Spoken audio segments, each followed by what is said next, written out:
जय माता दी। आज हम माँ जगदम्बा के दूसरे स्वरूप माँ ब्रह्मचारिणी माता की कथा का श्रवण करेंगे, उनकी महिमा को जानेंगे।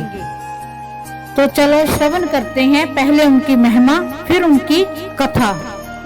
ब्रह्मचारिणी का अर्थ तप की चारणी यानी तप का आचरण करने वाली देवी का ये रूप पूर्ण ज्योतिमय और अत्यंत भव्य है। इस देवी के दाएं हाथ में जप की माला है और बाएं हाथ में एक कमंडल धारण किए हुए हैं।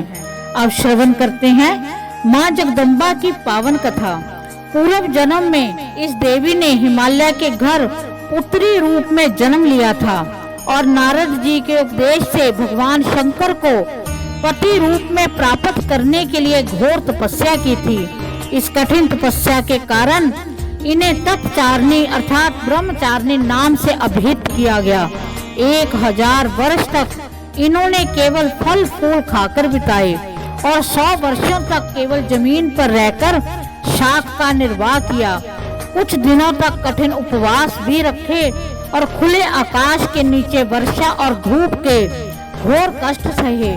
3000 वर्षों तक टूटे हुए बिल्व पत्थर खाए और भगवान शंकर की आराधना करती रहीं।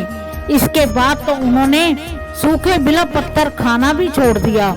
कई हजार वर्षों तक निर्जल निराहार रहकर तपस्या करती रहीं। पत्तों को खाना छोड़ देने के कारण इनका नाम अपर्णा पड़ा। इस प्रकार कठिन तपस्या के कारण जो देवी का शरीर था वो एकदम क्षीण हो गया। देवता ऋषि सिद्धगण मुनि सभी ने ब्रह्मचारिणी की तपस्या को अभूतपूर्व पुण्य कृत्य बताया, सराहना की और कहा कि हे देवी, आज तक किसी ने इस तरह की कठोर तपस्या नहीं की। यह तुम्ही से ही संभव था। तुम्हारी मनोकामना परिपूर्ण होगी और भगवान चंद्रमौली शिव जी तुम्हें पति रूप में प्राप्त होंगे।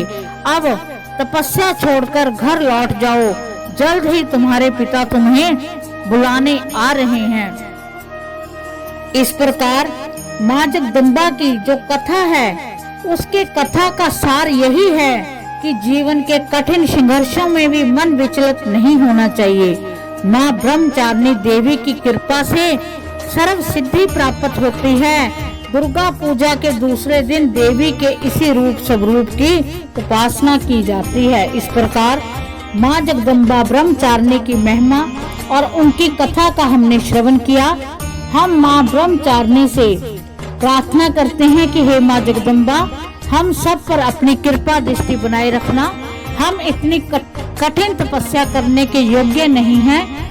हम जैसे भी भोले भाले बालक हैं, हमारी वैसे ही पूजा स्वीकार करना और हमें जीवन में हमारे हर प्रकार की खुशी, हर प्रकार के संघर्ष का खात्मा करना, अपना प्रेम पूर्वक आशीर्वाद बनाए रखना।